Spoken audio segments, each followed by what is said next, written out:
ನಾನು ರೀಲರು 25-30 ವರ್ಷದಿಂದ ನನಗೆ ಈ ರೀಲರ್ ಕೆಲಸ ಮಾಡ್ತಾಯಿದ್ದೀನಿ. ನನಗೆ ಅನುಭವ 25 ವರ್ಷದಿಂದ ಇದೆ. ನಮ್ಮ ಕ್ಯಾಲೂರು ಮಾರ್ಕೆಟು ICU ಅಲ್ಲಿ ಇದ್ದಂಗೆ ಬಂದುಬಿಟ್ಟಿದೆ. ಕ್ಯಾಲೂರು ಮಾರ್ಕೆಟು ಈ ಸಾಫ್ಟ್ವೇರ್ ಸರ್ಕಾರದಿಂದ ಈ ಸಾಫ್ಟ್ವೇರ್ ಆಗಿ ಭಾಳ ತೊಂದರೆ ಆಗಿದೆ. ನಮ್ಗೆ 4 ಕಡೆ ಹಾಕಿದ್ದಾರೆ: ಶ್ರೀನಿವಾಸಪುರ, ಚಿಂತಾಮಣಿ, HKRAS, ಕ್ಯಾಲೂರು. ಈ ಸಾಫ್ಟ್ವೇರ್ ಬಂದು ಹಾಕೋರೆ. ಇದು ಕೆಲಸ ಸರಿಯಾಗಿ ಮಾಡ್ತಾಯಿಲ್ಲ. ಚಿಕ್ಕ ಮಾರ್ಕೆಟ್ಗೆ ಹಾಕೋರು ಸ್ಯಾಂಪಲ್ ಅಂತ ಹಾಕ್ಬಿಟ್ಟು ನಮ್ಗೆ ಈ ಸಾಫ್ಟ್ವೇರ್ ಪ್ರಾಬ್ಲಮಿಂದ ನಮಗೆ ಗೂಡು ಹೆಚ್ಚು ಕಮ್ಮಿ ನಾವು 200 ರೀಲರ್ಗಳು ಇದ್ದೇವೆ ಕ್ಯಾಲೂರಲ್ಲಿ. ಇವಾಗ ಸದ್ಯಕ್ಕೆ 15-20 ರೀಲರ್ಗಳು ಕೆಲಸ ನಡೆಸೋದು ಕಷ್ಟ ಆಗೋಗಿದೆ. ಯಾಕಂದರೆ ಈ ಗೂಡು ಸರಿಯಾಗಿ ಬರೋಲ್ಲ. ಇನ್ನು ಬೇರೆ ರೀಲರ್ಗಳು ಎಲ್ಲ ಕಷ್ಟ ಗೂಡು ಬರ್ತಾಯಿಲ್ಲ ಅಂತ ರೀಲರ್ಗಳು ಎಲ್ಲ ಬೇರೆ ಕೆಲಸಕ್ಕೆ ಹೋಗ್ಬಿಡ್ತಾ ಇದ್ದಾರೆ. ಯಾಕಂದರೆ ಗೂಡು ಬರ್ತಾ ಇಲ್ಲ, ಇದು ಗೂಡು ತಗೊಂಡು ಸಾಫ್ಟ್ವೇರ್ ಪ್ರಾಬ್ಲಮ್ ಗೂಡು, ಅದಕ್ಕೆ ಗೂಡು ಸರಿಯಾಗಿ ಬರ್ತಾ ಇಲ್ಲ ಅಂತ ರೀಲರ್ಗಳು ಬೇರೆ ವ್ಯಾಪಾರಗಳಿಗೆ ಹೊಟ್ಟೋಗ್ರೆ. ಇವಾಗ ಗೂಡು ಬಂದ್ರೂ ತೊಂದರೆ ಆಗ್ತಾರೆ. ಈ ಮಾರ್ಕೆಟ್ ಸುಧಾರ್ಸೋಕ್ಕೆ ಯಾರೂ ಕೈ ಆಗ್ತಾ ಇಲ್ಲ. ನಮ್ಮ ಮಾರ್ಕೆಟ್ ಏನಂದರೆ ಒರಿಜಿನಲ್ ಸ್ಟಾಫೇ ಇಲ್ಲ. ಮೇನ್ ಪ್ರಾಬ್ಲಮ್ಮು ಒರಿಜಿನಲ್ ಸ್ಟಾಫ್ ಯಾರೂ ಇಲ್ಲ. ನಾಗೇಶ್ ಇದ್ರು ಪಾಪ, ಅವ್ರು ಏನೋ ಸ್ವಲ್ಪ ಆಕ್ಸಿಡೆಂಟ್ ಆಗಿ ಇದಾಗೋಗಿದೆ. ಅದಕ್ಕೆ ನಮ್ಗೆ ಗೌರ್ಮೆಂಟ್ ಸ್ಟಾಫು 3-4 ಜನ ಯಾವಾಗ ಇಲ್ಲಿ ಹಾಕಲ್ಲ ಅಲ್ಲಿವರೆಗೂ ನಮ್ಮ ಮಾರ್ಕೆಟ್ ಮುಚ್ಚೋಗ್ತಾ ಇದೆ.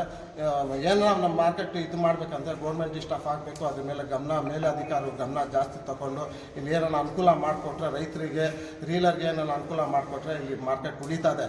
ಇಲ್ಲಿದ್ರೆ ನಮ್ಮ ಮಾರ್ಕೆಟ್ 1 ತಿಂಗಳಲ್ಲಿ ಮುಚ್ಚೋಗ್ತದೆ. ಅಲ್ಲ ಬಂದಿರೋ ಅಷ್ಟು ADS ಇಲ್ಲ. ನಮ್ಗೆ ಟ್ರಾನ್ಸ್ಫರ್ ಆಗಿ ADS 2-3 ತಿಂಗಳ ಮೇಲೆ ಆಗೈತು, 5 ತಿಂಗಳನ್ನ ಆಗೈತು.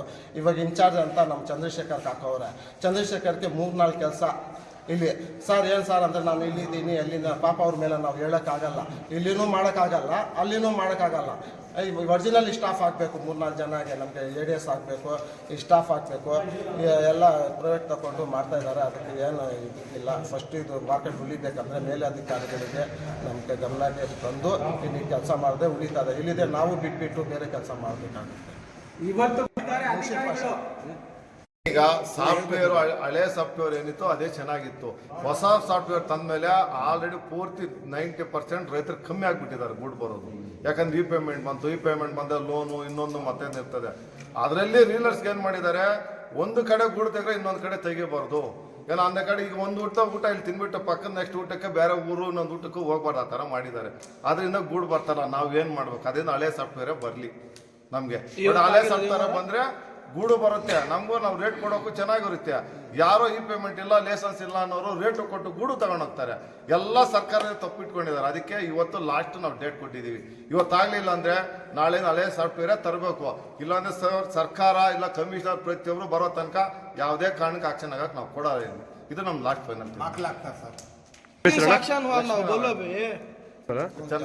ಚಂದ್ರಚಂದ್ರ ಇದು ಸಾಫ್ಟ್ವೇರ್ ಕೆಲಸ ಮಾಡ್ತಾ ಇರೋದ್ರಿಂದ ಆಕ್ಷನ್ ಹಂಗೆ ಕೂತ್ಕೊಂಡು ತೂಕ ಮಾಡ್ತಾ ಇದ್ರು. ರೈತರಿಗೆ ರೀಲರು ಸಹಾಯ ಮಾಡಿ ಒಂದು ಅನುಕೂಲ ಮಾಡಿಕೊಡ್ತಾ ಇದ್ರು. ನೆನ್ನೆ 26 ಜನವರಿ ಆಗಿದ್ದರಿಂದ ಮಾರ್ಕೆಟ್ ರಜಾ ಇತ್ತು. ಇವತ್ತು ಬೆಳಗ್ಗೆಯಿಂದ ಸುಮಾರು ಒಂದು 10-15 ಲಾಟ್ ಗೂಡು ಬರ್ತದೆ ಮಾರ್ಕೆಟಾಗ. ಆದರೆ ಮಾರ್ಕೆಟ್ನಲ್ಲಿ ಆಕ್ಷನ್ ಇಲ್ಲ ಅಂತ ಹೇಳ್ಬಿಟ್ಟು ಆಚೆ ಕಳಿಸ್ಬಿಡ್ತಾರೆ. ಇವತ್ತು ನೋಡಿದರೆ 2 ಲಾಟು ಎಲ್ಲ ರೀಲರ್ ಸೇರಿದ ಮೇಲೆ ಅಧಿಕಾರಿ ಬಂದವ್ರೆ. 2 ಲಾಟ್ ಗೂಡು ಒಳಗಡೆ ಹಾಕವ್ರೆ. ಸುಮಾರು 200 ರೀಲರ್ನಲ್ಲಿ 20 ರೀಲರ್ ಅವರು ಕ್ಯಾಲೂರಲ್ಲಿ. ಹಿಂಗಾದರೆ ಅವರೂ ಕೆಲಸ ಬಿಟ್ಟು ಬೇರೆ ಕೆಲಸ ಹೋಗೋದಾಗುತ್ತೆ, ರೈತರಿಗೂ ತೊಂದರೆ ಆಗುತ್ತೆ. ಇದಕ್ಕೆ ಏನಿದೆ ನೀವು ಅಧಿಕಾರಿಗಳು ನೋಡಿಬಿಟ್ಟು ಕ್ರಮ ತಗೊಂಡು ರೀಲರ್ಸ್ಗೂ ಉಳಿಸಿ, ರೈತರಿಗೂ ಉಳಿಸಿ ಅಂತ ಹೇಳ್ಬಿಟ್ಟು ನಾವು ಅಧಿಕಾರಿಗಳಿಗೆ ಹೇಳ್ಕೊಳ್ತೀವಿ.